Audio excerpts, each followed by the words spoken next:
Hola amigos, ¿cómo están? Bienvenidos a un nuevo capítulo de tu podcast favorito, Entre Mentes. Hoy, como ustedes pueden ver, no tenemos a nuestra querida Ángela. Ella lamentablemente está pasando por un problema familiar, pero desde esta humilde tribuna le mandamos un fuerte abrazo y ánimo para que salga todo bien y la podamos tener pronto con nosotros. Pero nos acompaña un amigo de la casa, creador y mente también de este podcast. Así que bienvenido a tu casa, Gonzalo. Gracias por acompañarnos en esta oportunidad. ¿Cómo estás el día de hoy? Hola, ¿qué tal? Primero que nada, agradecer la invitación. En segundo lugar, claramente cariño y todo el apoyo para Ángela. Y bueno, estoy acá invitado.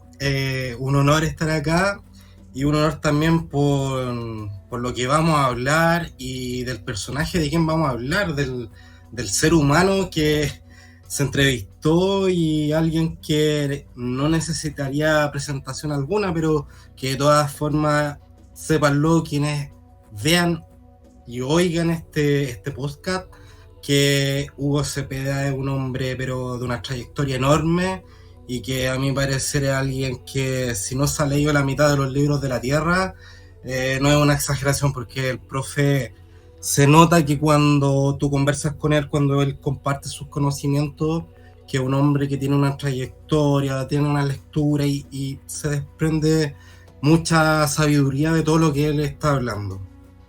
El profe Cepeda, como tú dices, Gonza, es una persona, primero, una gran persona. Segundo, es un extraordinario profesional. Y tercero, es un gran orador. Yo tengo la dicha de conocerlo. Lo conocí hace muchos años cuando fue profesor mío en la universidad. Y ahora me tocó entrevistarlo desde la otra tribuna y creo que la entrevista fue muy buena, muy satisfactoria tanto para mí como para él y como para nuestros seguidores, porque básicamente el tema que tratamos es un tema que yo creo que a todos les interesa, que es el Jesús histórico y el Jesús también que cómo fue como hombre, como alma y como divinidad. En ese punto, Gonza, ¿qué te parece a ti o qué opinión tienes tú de este Jesús histórico, de este Jesús que concordamos que Jesús existió? Eso no hay duda y no podemos decir lo contrario, o sea, todos llegamos a la misma coincidencia. Pero aquí hay distintas versiones y distintas investigaciones que nos dicen que Jesús, por un lado, nace en el año, según la versión oficial, dice que en el año 0 parte de nuestra era, pero otras versiones dicen que en el 4 antes de Cristo, otros que dicen que en el 7 antes de Cristo. Entonces, cuando empezamos a unir los datos y las investigaciones que van apareciendo con el tiempo, porque nuestra fuente oficial siempre fueron los evangelios o los escritos de la época, entre comillas, porque si nos dejamos llevar por algún escrito, creo que el primero que escribió sobre Jesús fue Josefo y fue alrededor del año 93 después de Cristo. O sea, estamos hablando de prácticamente 93 años después. Entonces, bajo este punto, Gonza, ¿cuál es como tu versión o qué opinión tienes tú de este Jesús histórico? ¿Qué representa para ti? Wow, mira, son varias preguntas con varias aristas. Remitiéndome a lo que fue la entrevista del profesor y luego enganchándolo con mi propia respuesta y parecer, bueno, claramente nosotros tenemos esta figura histórica de lo que es Jesús y hay escritos que se suceden a lo largo de la historia que hacen referencia un escrito a otro anterior y a otro anterior, y lo que es precisamente lo que en la entrevista el profe Hugo nos estaba enseñando. Pasa que hay muchas fuentes y mira, para hacerlo un poco más fácil y un poco más accesible para todos los que puedan estar escuchando, es que lo sorprendente de esto es que muchas de estas lecturas no solamente están X distantes en el tiempo unas de otras, sino que también son en diferentes culturas a la vez que hay referencia.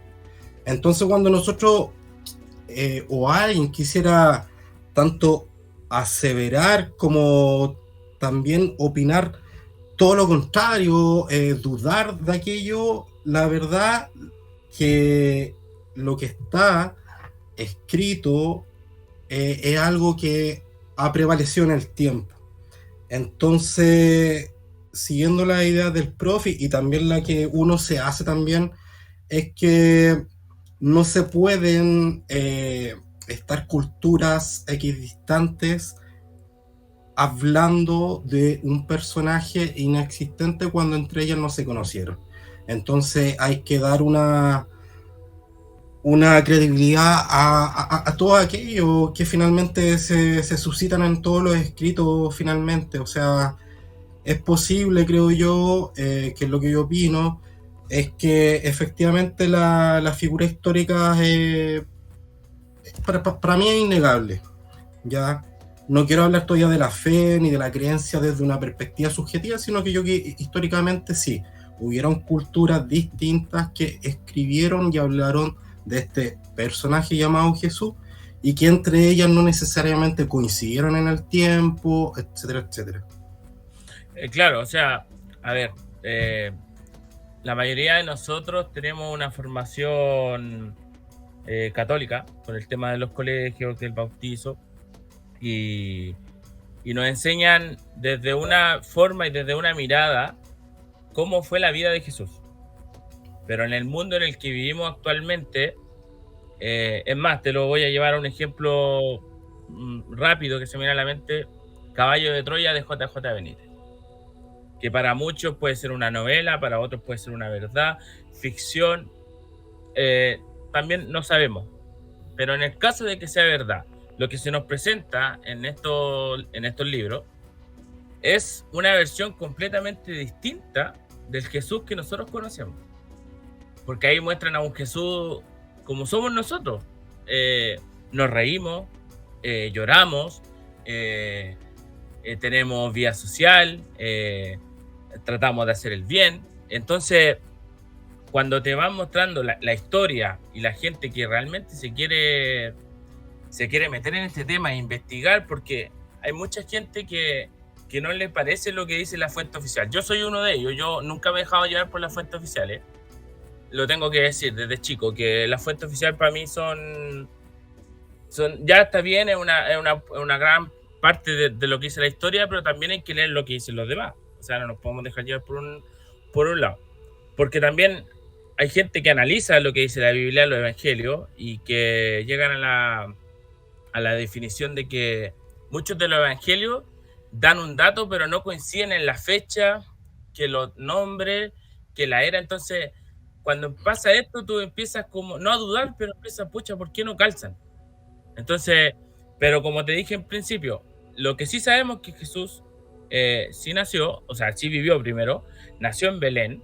Segundo, el año de su nacimiento se podría decir que fue un poco antes.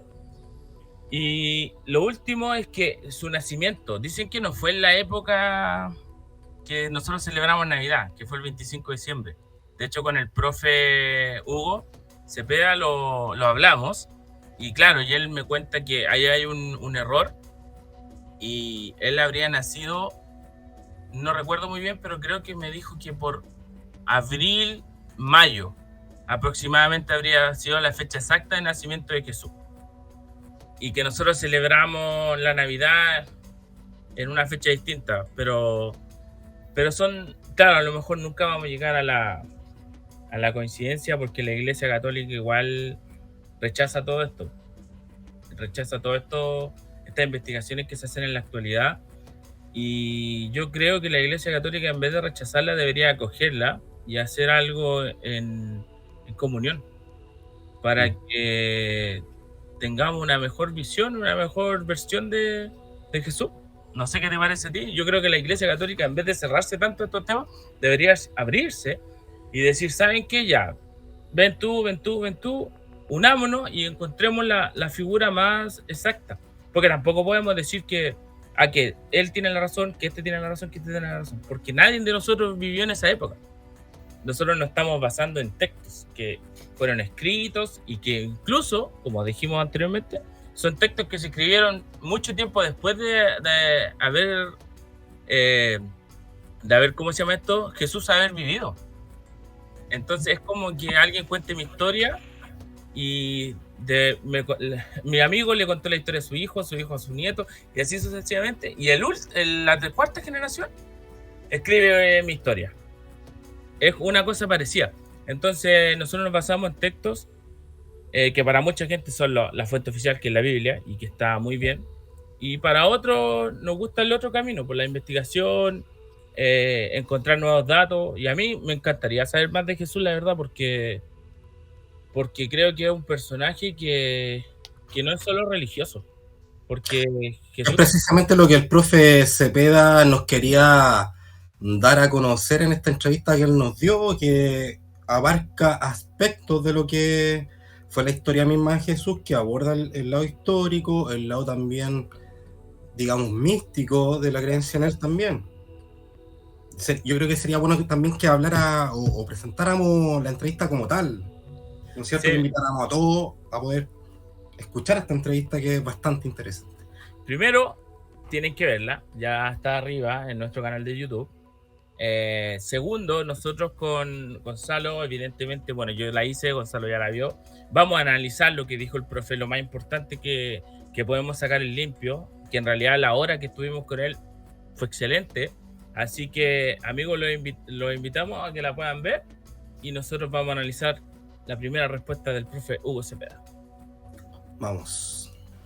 Don Hugo Cepeda, para usted, ¿cuál es la versión más acertada que existe sobre la vida de Jesús?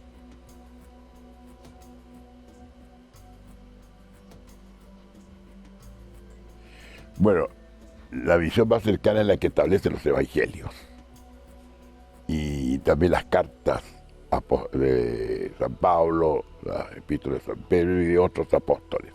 Eso es lo más auténtico que nosotros conocemos respecto a la vida de Jesús en cuanto ha sido transmitida a nosotros. Y también la tradición de la Iglesia.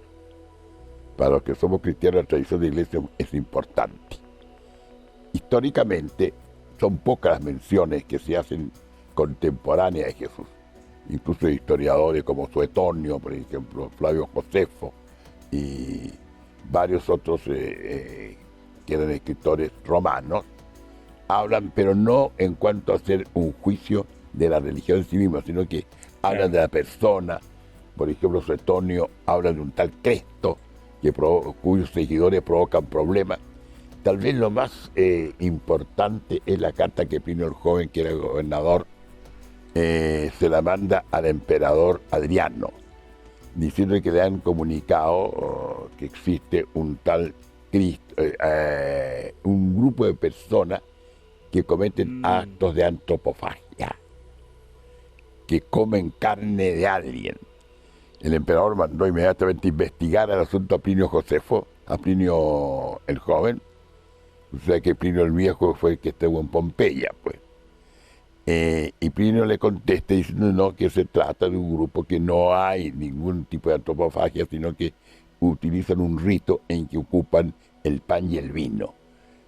Por lo tanto, que dicen que representa, tiene una explicación por supuesto que imperfecta, pero lo más cercano a una visión romana de lo que habría sido el inicio del cristianismo y lo que habría sido Jesucristo. Y el resto son evangelios apócrifos que existen. Son muchos los evangelios apócrifos que se empezaron a escribir después de 150 claro, años de la muerte de Cristo. Entonces eso aportan algunas cosas. Por ejemplo, el nombre de los padres de la Virgen, San Joaquín y Santana, en los evangelios oficiales no aparece. De los ladrones que estaban crucificados contra el Dimas y Gesta tampoco. De Verónica tampoco. Y además también hay algunas versiones respecto de Cristo y de la Virgen en el Corán de los musulmanes. Entonces por eso mismo esas son unas versiones extra, si pudiéramos decir, católicas y que e incluso extra cristianas.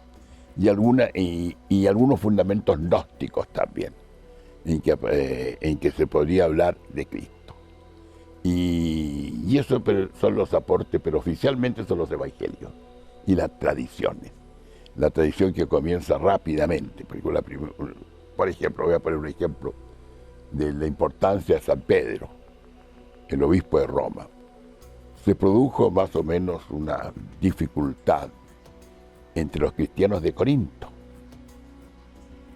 Y estaba de obispo de Roma el cuarto sucesor de Pedro.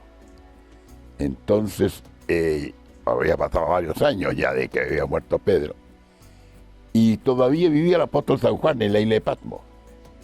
Pero los cristianos de Corinto, para resolver sus dificultades, no recurrieron al apóstol San Juan, sino que lo hicieron al obispo de Roma.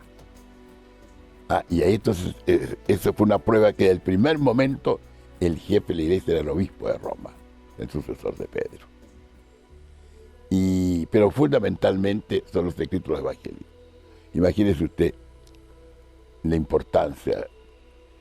Si Jesucristo no hubiese sido Dios hecho hombre, lo habrían sido los apóstoles, por los escritos que tuvieron, que son realmente una cosa claro, de nuevo, maravillosa. En ese sentido, existen muchas religiones. Bueno, Gonza, y como escuchábamos aquí en la entrevista que logramos hacer con Don Hugo, la primera pregunta que le hago yo es ¿cuál es la versión más exacta sobre el Jesús histórico? Y él me responde que bueno, que dentro de los escritores romanos, de los evangelios, de las cartas que hay en la época, más otros textos no oficiales, entre comillas, vienen a confirmar lo que estábamos hablando anteriormente, que Jesús efectivamente existió, y segundo, no solo la versión oficial como el cristianismo no habla de él. Entonces ese dato igual es importante porque vemos que la figura de Jesús es importante desde el primer minuto. De hecho, el profe nombra a Flavio Josefo, y yo quiero abrir entre comillas para comentar lo que él escribió, que dice, abro comillas: por ese tiempo existió Jesús, un hombre sabio, atrajo así a muchos judíos, aunque Pilato, por denuncias de los hombres principales entre nosotros, lo castigó con la cruz. No lo abandonarán los que desde el principio lo habían amado, y todavía ahora sigue existiendo la tribu de los que por este son llamados cristianos. Eso lo escribió Flavio Josefo, como hablaba el profe también de Plinio el joven. Entonces tenemos así muchas versiones, pero quiero preguntarte, ¿qué te pareció la primera respuesta del profe? Bueno, me parece bastante coherente en el punto de que, mira, todos cuando nosotros nacemos, nos vinculamos, crecemos en una sociedad y nos presentan ya a un Jesús, ya sea porque nos acercan a la religión, porque estudiando en un colegio católico, y lo voy a hacer así de frente, y pasa precisamente que el primer acercamiento que tenemos cualquier ser humano que nace es a través de los evangelios, y es ahí donde nosotros conocemos a quienes hablan ya de Jesús. Y por ejemplo, acá cuando el profe habla de esta carta a los Corintios, que por ejemplo Pablo, que es alguien de los que salió en unos viajes increíbles, muy largos, a hablar sobre Jesús. Entonces, convengamos con el profe que como primera fuente están los evangelios, y luego la tradición misma, la tradición de la iglesia, y veámosla así y hablemoslo con todas sus palabras. La doctrina es la que precisamente te acerca a ti como un sujeto hacia el conocimiento de quién era el personaje o quién era Jesús. Y para mí es muy llamativo, y yo creo que ya lo estábamos hablando un poquito antes, porque hablábamos desde una perspectiva de quién era como este Jesús histórico, pero yo creo que pasa mucho, yo creo que muchos se van a identificar, quienes estudiamos en colegios católicos, que por un lado está como la doctrina dura, inamovible, pero sí está mucho el acercamiento de ese Jesús también humano, que pasa mucho a lo largo de la vida, donde una manera de relacionarse con este Hijo de Dios es ver precisamente el lado humano que es igual al que tienes tú, con todas las dimensiones, con todos los sufrimientos, con todos los avatares que presentamos nosotros como seres humanos imperfectos, etcétera. Es lo mismo que a nosotros nos pasa a través de que se desprende de toda esta tradición católica, de todos en los colegios, universidades, donde se promueve, ¿no es cierto?, el conocimiento de Jesús. Claro, oye Gonza, y partiendo por la base de que el profe, se me viene a la mente ahora respuestas que nos dio en la entrevista, él pone como base que todos los humanos somos hijos de Dios. Esa es la primera base. Ya si tú, claro, si tu Dios es así, si tu Dios es así, es tu creencia, es lo que somos todos distintos, todos tenemos derecho a creer en una cosa como en otra. Pero esa es como la base de la humanidad, es que todos venimos desde un Dios. Segundo, yo le pregunto, porque para mí una parte bien importante de la vida de Jesús son los milagros. Entonces yo le hago esta pregunta que para él, ¿cuál es el milagro más importante? Y él me dice, todos.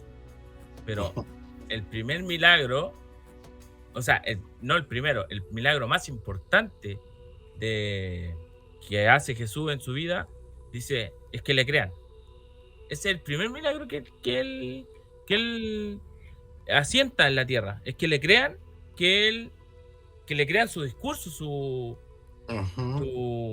¿cómo se llama? Su forma de ser, sus visiones, que le crean que es hijo de Dios, que viene de otro reino. Ese es el primer milagro. Y después viene la consecuencia de todos los milagros. Y hay una parte que él nos nombra que cuando él está en la cruz, al lado derecho, no me acuerdo si al lado derecho o al lado izquierdo en la crucifixión, había un ladrón que estaba también crucificado. Así es. Y él creo que le habla y le dice, ten fe hijo, ten fe hermano, que ya está en el reino de los cielos, le dice. Entonces la reflexión que hace Don Hugo es que la primera persona, entre comillas, que entró al reino de Dios fue un ladrón. Entonces es como, a eso se refiere con el perdón. ¿Y por qué lo ligo a los milagros?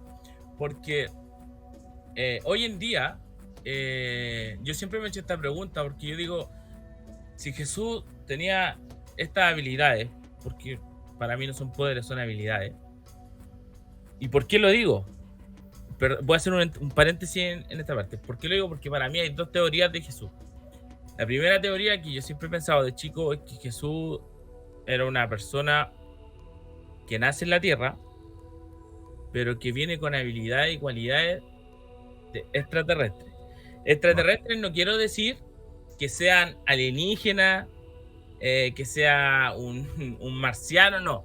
Con extraterrestre quiero decir que sus habilidades vienen de otro mundo, a lo mejor de un ser superior y todo eso.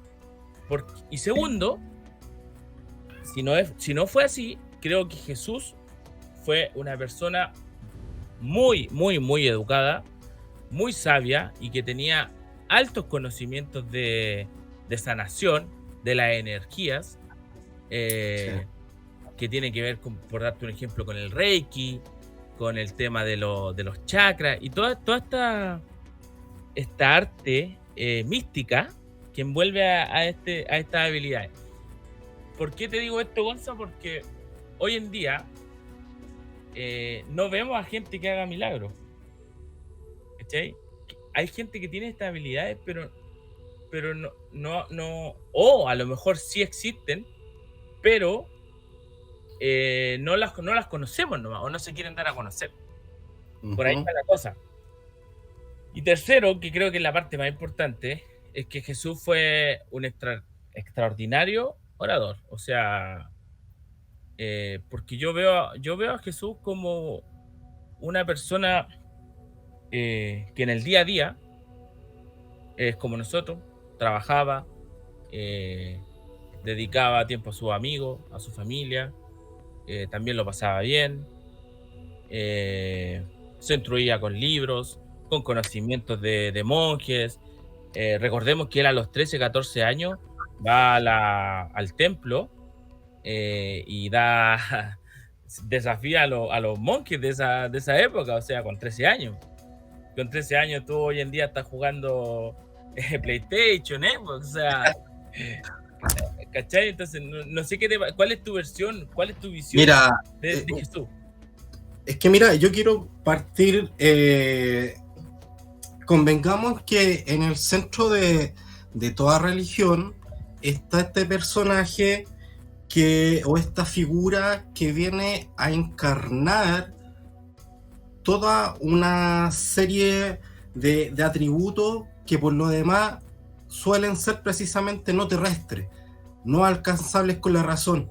Y una de las virtudes que tienen estos seres, o esta divinidad encarnada en un ser, en este caso de Jesús, como puede ser cualquier otro personaje divino que haya encarnado en la tierra según la creencia religiosa, es que, por un lado, creo yo, es que suelen ser grandes oradores. Y por medio de aquello es que ellos imparten esta sabiduría, estas enseñanzas finalmente. Y por otro lado, otra característica, creo yo, que es compartida por todos estos seres que polulan en todas estas religiones, es que hacen milagros. Ya, yo creo que el profe Cepeda lo que además quería como destacar en la figura de Jesús es que, por un lado, lo que tú hacías mención, que es como, oye, esta enseñanza primero es para todos y todos van a ser salvos, o sea, ya no es exclusivo de mentes intelectuales que comprendan un sincretismo de cosas que no se pueden entender de otra manera, sino es por un camino casi esotérico de comprensión de un sinfín de cosas. Acá el profesor Cepeda nos muestra un Jesús también que tanto histórico, pero un personaje que viene a romper muchas cosas, muchas reglas, por así decirlo, donde, claro, precisamente aquí la salvación está para todos, ¿sí? Pero aún así, yo creo que a mí bueno, es que, ¿sabes qué? Lo que me pasa con la figura del profe, que cada cosa que está diciendo hay que hacer una lectura que hay algo más atrás y más atrás, porque realmente hay mucha idea que nos está planteando el profe que necesitan, yo creo, un propio espacio para poder desarrollar más esa idea, porque te digo, yo lo que tiene que decir el profe o lo que dijo en una entrevista es algo, yo creo, mínimo de todo lo que podría estar hablando de Jesús. Sí, por supuesto, es que el profe, como tú dices, va mezclando temas y te los va envolviendo todo sobre un mismo hilo conductor. Entonces, es tanta la información que te da el profe que tú podrías hacer 15 capítulos con el profe si quieres. Fácil, con tanta información que te da. Pero hay otra cosa que a mí me llamó mucho la atención, y creo que la frase y la parte, sin menospreciar toda la entrevista, pero para mí la parte más importante o la frase que a mí más me quedó es cuando él dice que Jesús dice a sus apóstoles y a los que lo seguían, le dice: dichosos son los que creen sin haber. Yo te digo, esa frase a mí me llega, no sé si exactamente así la frase, porque depende, hay otros que le dicen bienaventurado, pero ese es el contexto de la frase, porque hay muchos que dicen bienaventurados los que creyeron sin ver. Entonces, pero para allá va. Entonces, a mí esa frase me llega porque a la gente como nosotros, que nos gusta el tema de las conspiraciones, los misterios y todo lo que inunda este mundo, pucha, esa frase nos llega al corazón, po. Hasta nos llega a emocionar, porque claro, nosotros creemos en algo sin que lo hayamos visto, ¿cachai? Es que precisamente es el componente de la fe que Cepeda habla en todo momento, ocupa mucho esa palabra también, el tema de la fe. Acá hay un tema de que en cada religión, si bien ya está escrito, nosotros nos enfrentamos frente a un sistema, una doctrina de creencia, pero hay un componente importante que es un movimiento en el alma. Oye, me estoy acordando mucho de la enseñanza en el colegio católico, pero esto tiene que ver con algo importante en el alma del que decide creer, del converso, del que hay un movimiento en su propia alma que acepta estos hechos, estos sucesos, y conforme a aquello es que comienza su vida como converso, como convertido en. Entonces, yo creo que es precisamente eso lo que, bueno, dentro de las tantas cosas que habla el profe Gonzalo. Sí, también, porque hay investigaciones que nos hablan de que Jesús, al parecer, tuvo más hermanos, incluso hasta muchos aseguran que tuvo hasta descendencia. Pero son, como dice el profe, son datos que no son acertados ni oficiales. Entonces, para él no existen. Y hay una pregunta que yo le hago porque hay un libro, que no lo voy a decir porque es para mi recomendado al final del programa. Vale. No lo voy a nombrar, después lo voy a nombrar. Pero hay un periodo de la vida de Jesús que no se conoce, según lo que nosotros entendemos, ¿ya? Que es un periodo como creo que de los 14, 13 años hasta los 30 aproximadamente, que no hay muchos escritos sobre la vida de Jesús durante esos años, pero es lo que lo que cada uno puede investigar. Entonces yo le hago la pregunta, el profe me dice, y él con mucha vehemencia me dice, pero hombre, Jesús en esa época estaba con su familia. Así, tal cual. Entonces, claro, pues me decía, mira, hay gente que dice que Jesús se fue de viaje a la India. Uh-huh. Para ir a la India, decía él, te lleva en aquella época eran 3-4 años. En ir. En volver, 3 otros 4 años más, ya tenía 8.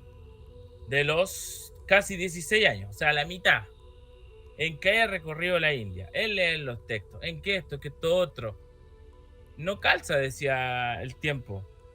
Y aparte que él decía que Jesús ya venía y ya sabía que era el Hijo de Dios, por lo tanto él no necesitaba leer o saber de otras religiones. Vale, digamos que no necesitaba instruirse más allá porque él en sí mismo ya era suficiente, era bastante para sí mismo. Pero justamente, oye, a ti cuando el profe Cepeda dice eso, porque finalmente es como que te dice, mira, él, la verdad es que en ese tiempo él estuvo con su familia, pero tú crees que el profe esté hablando también con un tipo de secretismo y en el fondo quiere decir, él estaba con su familia, pero una familia espiritual que lo acompañase. yo creo que sí, porque Es que ¿sabes qué? Yo creo que el profe puede responder a todo aquello, pero lo necesitaríamos aquí continuamente, casi como un panelista, porque yo... Pero lo vamos a tener, ojo, que lo vamos a tener hablando de otros temas con él, que nos ofreció estar en dos o tres entrevistas más sobre datos que salieron en la misma entrevista. Y mira, si tú me preguntas a mí, yo creo que sí, que el profe, al igual que nosotros, o sea, no puede asegurarnos de que efectivamente Jesús estuvo con su familia. Porque, insisto, no estamos basando en textos, ¿cachai? Sí, pero mira, hagamos un par. Te voy a hacer un par acá porque yo sé que tú tienes una recomendación para el final del programa, un texto, pero tú lo vas a recomendar, la gente lo va a poder ver ahí en la descripción, en un link, etcétera, etcétera. Te va a escuchar a ti decirlo, pero tú ya has leído, o sea, comparte un poquito de qué hay ahí en esa historia con Jesús, qué es lo que pasa en esos años, porque finalmente algo pasa y yo sé que tú sabes porque tú leíste. Mira, según lo que yo he logrado investigar sobre el tema, es que hay varias teorías, pero una de las teorías dice que esta divinidad que tú hablabas de otro mundo, que perfectamente pueden ser extraterrestres, porque los ángeles para nosotros podrían ser extraterrestres. De hecho, en la Biblia hay muchos datos que hablan de ovnis, la gente entiende por ovni siempre, que adentro hay alien, pero a lo mejor no, pues eran naves de la época que en la Biblia les dicen carros de fuego volando, hay varias similitudes. Entonces, una de esas dice que a Jesús lo toman y se lo llevan a otro mundo para que adquiriera todos estos conocimientos y estos poderes para que después, cuando él llega efectivamente a los 30, 31 años, llega de nuevo a la Tierra y los ponga en práctica. Que esa era como su misión. Entonces, si tú lo llevas a cabo, tú dices, puede ser cierto, porque si tú me dices que una persona llega a un pueblo y le dicen, oye, por favor, cura a mi hermana, o a mi hermano, a mi tía, a un familiar que es ciego, devuélvele la vida, él va, le pone la mano y le devuelve la vida. Después va a otro pueblo y le dicen, por favor, acaba de morir mi hermano, devuélvele la vida, la resurrección, la reencarnación. Entonces, ¡pum!, lo hace. Entonces tú vas juntando y dices, pucha, tenía muchos dones Jesús. Si nos basamos en estas fuentes, ¿cachai? Entonces, ¿de dónde los sacó? Claro, uno dice, pero si fue el Hijo de Dios. Por lo tanto, al ser el Hijo de Dios, él debería tener ya algo más especial que el resto. Pero después tú te haces la pregunta, pero el profe nos dice que somos todos hijos de Dios. Por lo tanto, todos tenemos que tener algo especial. Y efectivamente, todos tenemos algo especial cuando alguien dice, supongamos tú, Gonza, ¿tú eres bueno en qué? Invento. No sé, ya, a mí me gusta... Me gustaría saberlo. Jugar fútbol, por darte un ejemplo. Soy bueno para la pelota. Y ya, bacán. Y tú, Gonza, me preguntan a mí, no, sé que yo no soy bueno para la pelota, pero soy bueno para el tenis. ¿Cachai? Que entonces todas las personas tenemos algo especial, efectivamente. Pero Jesús era el triple de especial. O sea, él podía sanar, podía curar, podía volver a la vida. Entonces, cuando uno se pone a investigar a esta gente, a estos historiadores, estos investigadores, que hablan de estos años perdidos de Jesús, te encuentras que con muchas teorías, pero la más acertada es que Jesús se fue a la India, a un lugar que se llama Cachemira, que si tú buscas en internet, y para todos nuestros oyentes, busquen tumba de Jesús en Cachemira y la van a encontrar. Hay fotos, hay registros, hay documentales, donde efectivamente en ese pueblo hay una tumba, donde dicen que ahí está Jesús enterrado.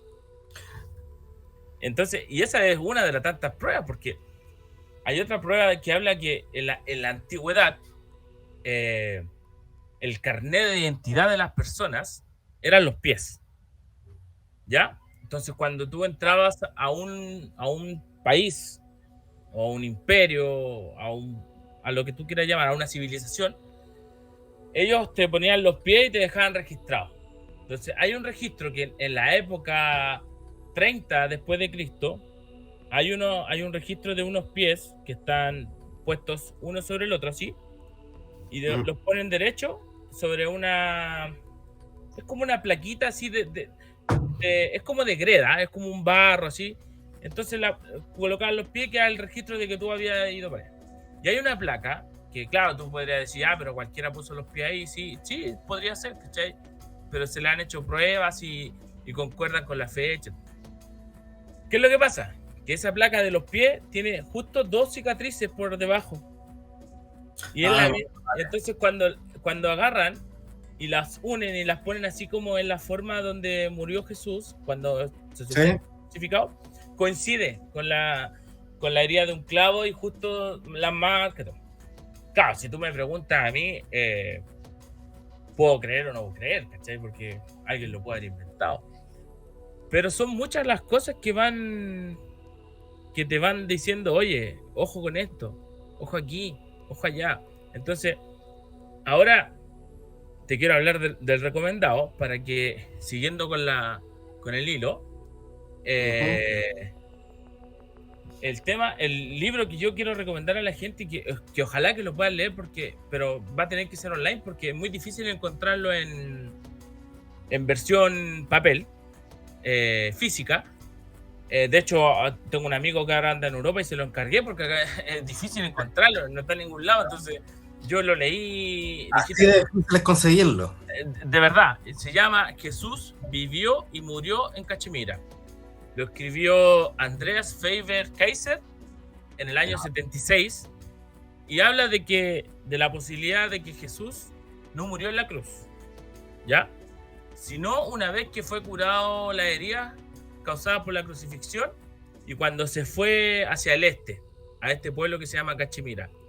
Dicen que en esa época María y la gente que rodeaba a Jesús, los apóstoles, para que no le hicieran el seguimiento, tenían que buscar una forma de sacarlo de ahí del Imperio Romano y todo eso. Y habían unas hierbas que dormían a la gente. No recuerdo el nombre, pero en el libro la nombran. Y que con esas se las dieron a Jesús. Y él, claro, en la crucifixión, él como que cae muerto porque cae inconsciente con las hierbas. Y ahí hacen ver que está muerto. Y por eso que después hablan del tema de que Jesús a los 3 días resucitó. Porque claro, la gente lo vio, pero dicen que lo vieron porque estaba vivo. ¿Cachai?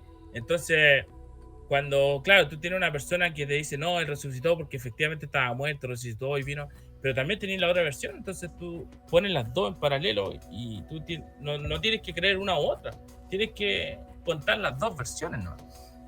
Entonces, este libro habla de ese camino que él tiene. Oye, pero qué peligrosa versión para la doctrina católica hablar desde esa perspectiva, ¿eh? Es difícil, sí.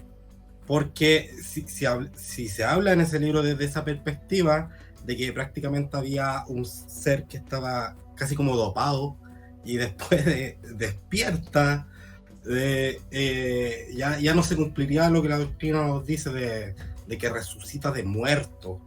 Entonces, como, bueno, van a ser libros que, bien como tirados de las mechas, como decimos acá, que siempre van a generar ronchas, y sobre todo con la doctrina. Claro. Es que Gonce es lo que te decía yo al principio, que este tipo de temas a la iglesia le dan arcadas, sarpullido, porque le estás matando su versión, pues, le estás matando su ¿cómo se llama esto? Sus bases. Partiendo, ojo, que Jesús nunca fundó una iglesia. Vale, sí. Partiendo por esa base. Y segundo, también he leído que Jesús tenía en mente para continuar con la iglesia, con una iglesia con que tuviera sus creencias y sus ¿cómo se dice? Sus creencias y lo que quería enseñar él, su palabra, era María. Ella era la indicada. Mira. Según algunos textos, ¿cachai? Entonces, cuando tú te pones en la iglesia que vivimos hoy en día, una iglesia súper machista, po. Imagínate hace 2000 años atrás, o sea, peor. ¿Cómo una mujer iba a ser líder de un movimiento, de una religión? Entonces lo que nos cuenta este libro es que Jesús emprende un camino con sus apóstoles y no recuerdo muy bien, pero al llegar al pueblo un poco antes, muere María, si es que no me equivoco, y es enterrada ahí en una montaña. Después Jesús muere y es venerado y su tumba está en una ciudad que se llama Srinagar, que es la capital de Cachemira. Vale. Y esa tumba es resguardada, como te contaba, las 24 horas. Y aparte, en ese mismo pueblo, está la tumba de Moisés. Oye, pero... ¿Cachai lo que te estoy diciendo? La sí, tumba de Moisés, po. O sea, como que toda la arista y los ¿cómo se llama esto? Los dardos, como se dice vulgarmente, apuntan para allá. Yo no digo que sea la versión más acertada, pero por favor, audiencia y nuestros teleoyentes, ojalá que tengan la oportunidad de leerlo o escuchar un audiolibro en YouTube, porque de verdad que es muy interesante.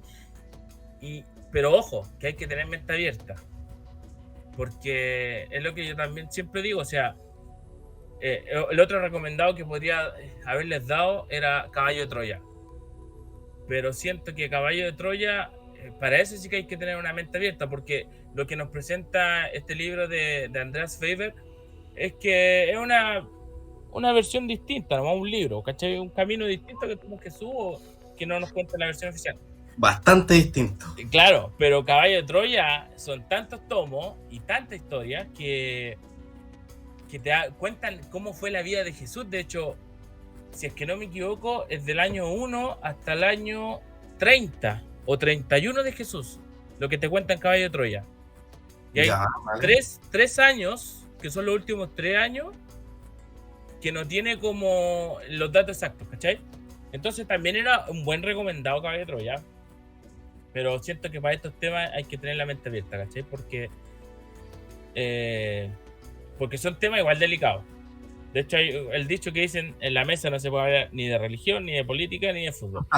Y si no tienes mente abierta, evidentemente no podía hablar de esos temas, ¿cachai? Entonces, yo no sé qué te parece a ti esta historia, este libro.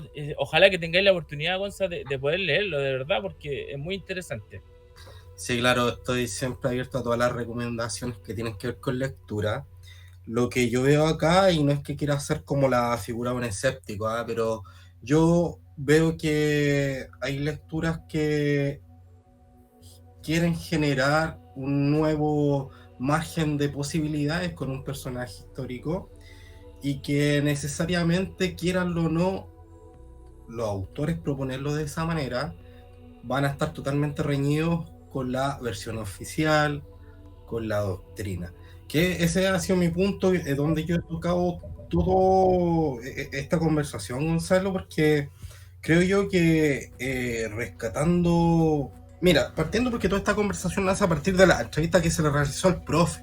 Y no hay que olvidar que el profe, él fue un teólogo, estudió teología. Entonces, me gusta cómo él, a partir de todo lo que él estudió, todo el conocimiento que tiene, y venga ya que el profe también tiene sus años, entonces tiene un recorrido no solo de lectura, o sea, no solamente cosas que él pudo haber estado leyendo como una persona y un objeto que leía, sino que también todo lo que pudo haber conversado con muchas personas.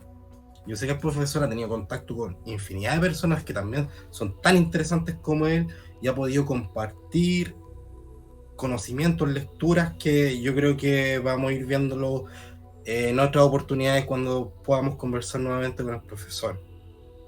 Oh, claro, Gonza, es que este libro yo lo recomiendo para que la gente pueda tener otra visión nomás, pero como tú dices, el profe, vulgarmente, como dices, es seco. O sea, yo soy un admirador de él y lo he dicho en varias oportunidades. La gente que me conoce, tú, nuestro productor Manuel también, me ha escuchado en varias ocasiones hablar de él, porque yo lo admiro mucho a él. Podemos coincidir en temas, como no podemos coincidir, pero eso no nos hace enemigos ni nada. O sea, yo lo voy a seguir admirando, y siempre que sale en la tele o en algún programa en la radio o en alguna entrevista que le hacen, yo soy su primera oyente, o para estar ahí a apoyarlo y escucharlo. De hecho, tenemos 2 entrevistas más programadas con él. Una va a ser sobre el rostro de Jesús. Vale, y eso está ceñido con qué? ¿Con el tema del manto sagrado? ¿Con qué? Mira, eso tiene que ver con el tema que viene en el próximo capítulo de nuestro podcast. Ya. Que viene una entrevista igual de potente que la del profe Hugo Cepeda. Ya. ¿Vas a hacer spoiler de tu propio programa?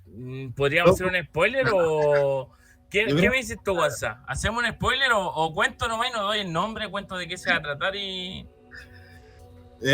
A ver, cuenta primero de qué se va a tratar, porque ya, realmente es una cadena unida a la otra. Yo he estado enterándome de los entrevistados que va a tener, para no hacer yo el spoiler, y no sé si tú, pero yo estoy viendo que en el final cada entrevistado es tan titánico, tan grande como el otro, y que finalmente son como eslabones. Yo no sé para dónde va dirigido el final de todos estos programas que se pueden hacer, pero es increíble la coherencia, eslabón que se hace con todos los entrevistados que más o menos tú has estado barajando, confirmando y qué sé. Mira, te cuento. Para Semana Santa, yo estaba viendo un programa con mi señora. Te voy a contar la historia para que me entiendan por qué lo entrevista a tal persona. Estoy viendo un programa y están dando el programa decía, el ADN de Jesús, si es que no me equivoco, en History Channel. Vale. Lo están dando y de repente llegan a una parte donde van a donde una persona que se llama Margusin. Él es licenciado en lenguas clásicas, máster en latín medieval, miembro del EDICES, que es el equipo de investigación del Centro Español de Sindonología. Él, entre todos estos títulos que tiene, ¿No? hace una investigación sobre el Santo Sudario de Oviedo. ¿Ya? Vale. Él, la investigación que hace, empiezan a analizar el Santo Sudario de Oviedo, que para los que no saben, y vamos a spoilear para que se vayan preparando para el tercer capítulo, es que cuando Jesús muere, o los que morían en aquella época, se les colocaba una sábana, o era como una capucha aquí, en la parte de la cabeza, que se le llamaba sudario, el sudario, por el sudor, que era como una especie de toalla que cubría, para que la sangre que brotara de la nariz, o de la boca, o de la herida que tenían los ya fallecidos, quedaran en la tela. Y para que la gente tampoco pudiera ver las expresiones de las personas. Y lo otro es la sábana santa de Turín. ¿Por qué los dos? Porque Margusin, junto con un equipo, tanto el que te nombré yo acá, el recién, más un equipo forense, le hacen un montón de pruebas, hacen una investigación, pero así de años, y hacen un montón de pruebas para relacionar uno con el otro. Tú dirás, ¿pero cómo? Si uno está en Jerusalén, ¿y cómo salieron de Jerusalén a España? Porque el sudario de Oviedo está en España, en Asturias.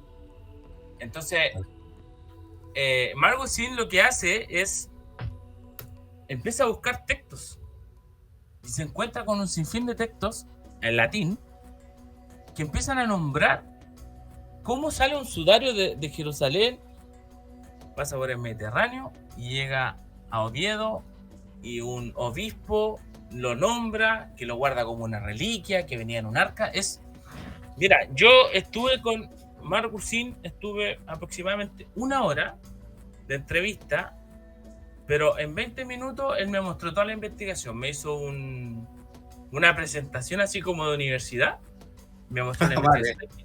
Yo quedé literalmente loco, porque uno ve este tipo de cosas primero en la tele, y segundo en internet. Tú veis fotos del sudario de la sábana de Turín. Pero él me mostró toda la investigación, los experimentos que hicieron, cómo llegaron a la conclusión. La conclusión es que sí se relacionaban. Él me decía, esto es ciencia pura, o sea, nadie lo puede negar, es ciencia pura. Lo que nos dicen es que efectivamente no saben si es de Jesús o no, pero lo que sí es que la sábana de Turín con el sudario de Oviedo coincide la sangre, coinciden las manchas, coinciden muchas cosas. Entonces es de la misma persona, ¿cachai? Es una locura. Yo cuando lo vi y estuve con él, yo quedé así, pero wow, este tema tiene que ir. Yo por eso es que me decidí a entrevistarlo, porque siento que, como tú decías, que los entrevistados de nuestro programa, si comenzamos con el profe Hugo Cepeda, tenemos que emparejar la cancha o para arriba, ¿cachai? O sea, tener entrevistados de nivel. Así es. Y es un tema súper interesante porque vamos a continuar con el tema de que tiene que ver con Jesús, y estas investigaciones que nos van a llevar al fin y al cabo a un proceso donde le vamos a presentar a la gente nuestra propia investigación, entre comillas, porque lo que nosotros estamos haciendo, que es entrevistar a esta gente, igual nosotros nos tenemos que preparar. Para poder hablar aquí, nosotros tenemos que estar preparados, no podemos decir cualquier tontera. O sea, yo no puedo venir y decir, oye, Jesús, no sé, pues se fue a la India sin haber estudiado un poco el tema. Por lo tanto, para nosotros esto igual es una investigación propia, y lo que queremos hacer con este programa es que al cabo de la primera temporada tengamos nuestro público nos pida más y más, o sea, que sean más desafíos. Bueno, Dicho sea de paso, ya es el momento que yo deba pedir disculpas por todas las sandeces que pude haber dicho durante el programa, todos los desaciertos, la falta de prolijidad a la hora de... No, pero es lo que tú decías, Gonzalo, porque mira, yo sé que de pronto me van a escuchar como hablando un poquito en serio, un poquito en broma, pero la verdad es que haber sido citado para este programa me tomó un esfuerzo poder estar acá.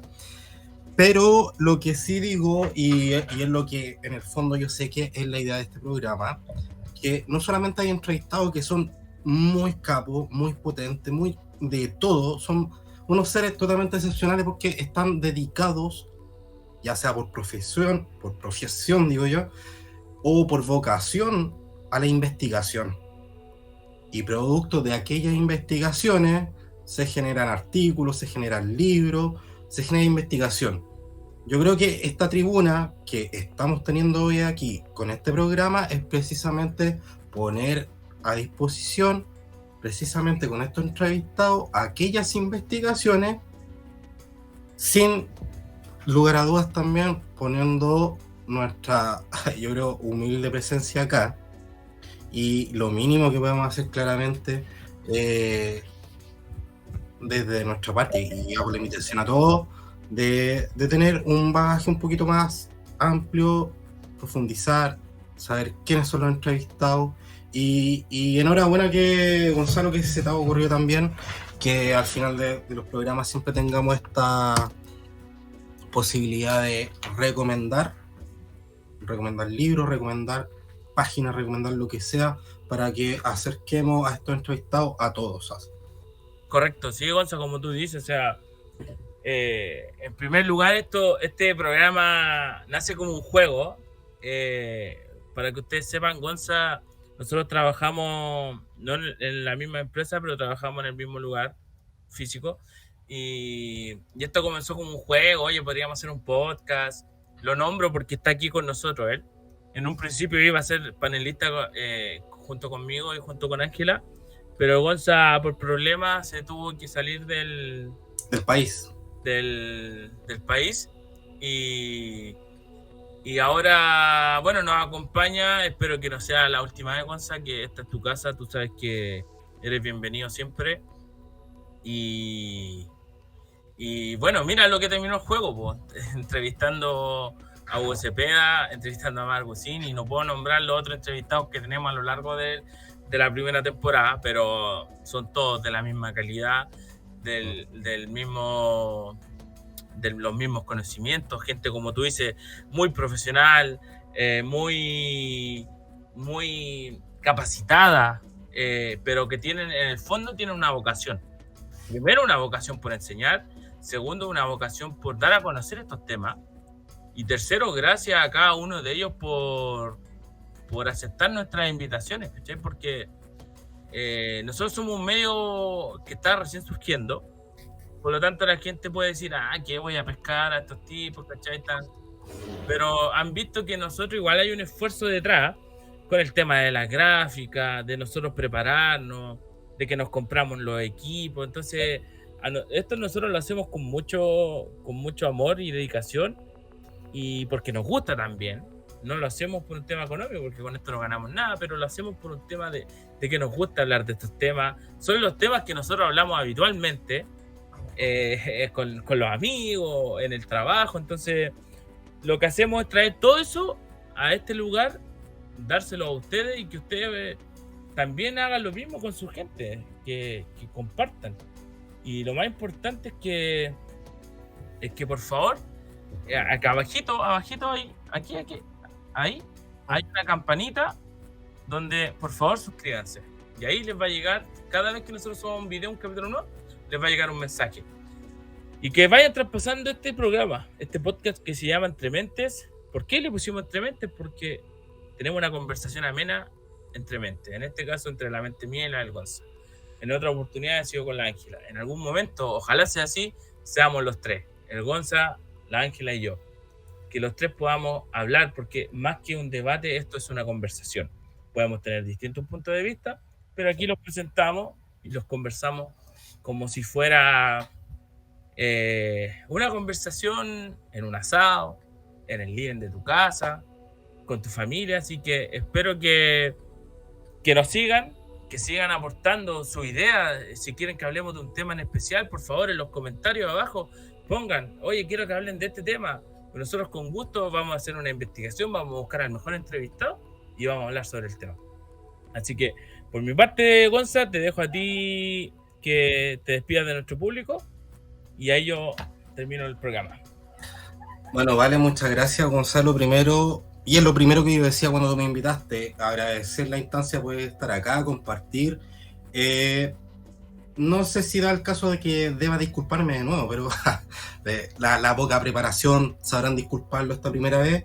Pero bueno, yo creo que el programa nace así. Nace a partir de las conversaciones que tenemos nosotros acá, que es como la que pueden tener todos ustedes con sus amigos en casa, en el trabajo, etcétera, en cualquier lado donde hay amigos que tienen un tema afín, que les gusta mucho, y nosotros también somos oyentes de otros programas. Alguna vez quizás vamos a citar los programas que hemos escuchado, los podcasts que hemos escuchado a lo largo de la vida. Tenemos nuestros años, unos más que otros, pero yo creo que son los, no sé cómo decirlos, como los azares de la vida que han llevado a que, bueno, tengamos este producto, este programa.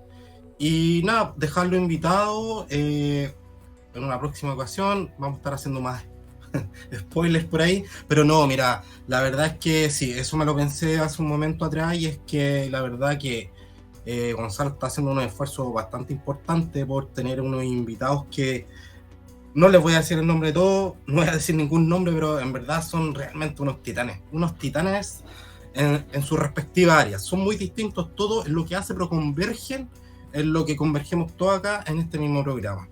Así que claramente están todos invitados a escribirnos, a suscribirse al canal. Y bueno, lo dejo hasta acá, Gonzalo. Muchas gracias por la invitación nuevamente y saludos a todos. Gracias, Gonza, cuídate, que estés bien. Esperamos tenerte luego, ojalá siempre con nosotros. Un abrazo, Gonza. Gracias, Gonza, que estés bien. Bueno, amigos, estamos dando fin a este capítulo de tu podcast favorito, Entre Mentes. Esperamos que les haya gustado y por favor no olviden suscribirse. Segundo, envíenselo a sus amigos, familiares para que nos sigan y esperen en nuestro tercer capítulo, que se viene potente, con un entrevistado y un tema muy bueno, y lo esperamos. Así que un abrazo grande, fuerza Ángela, que esté muy bien, y esperamos también por ti para que Entre Mentes sea una solamente. Un abrazo, muchachos, que estén muy bien. Gracias por ver tu podcast favorito, Entre Mentes. Vale.